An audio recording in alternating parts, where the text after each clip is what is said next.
I'm Mariam. I'm studying fashion design at Istituto Marangoni Riyadh. The school focuses on supporting local talent and young professionals, and the atmosphere is really inspiring. It's all about real opportunities, creative growth, and building a career that can take you anywhere, whether that's here or around the world. And check this out, the campus is in the heart of the Riyadh creative area at KAFD, King Abdullah Financial District. It's really one of the coolest and most creative spots in the city. Hi, good morning.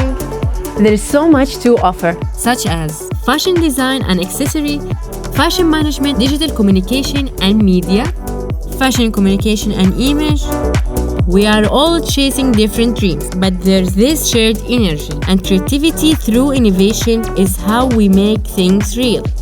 Today, we're working on a real-world project with the industry. Getting hands-on experience with top brands is a game changer. a dream that comes true.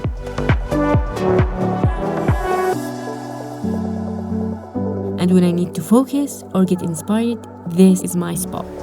It's about the ideas, the dedication, the conversations, and the connections that just naturally happen. Much of my inspiration comes from Riyadh's evolving fashion scene, exclusive collections, luxury boutiques, and the most exciting events. And from up here, it feels like I can shape my future. Istituto Marangoni Riyadh, where my career begins.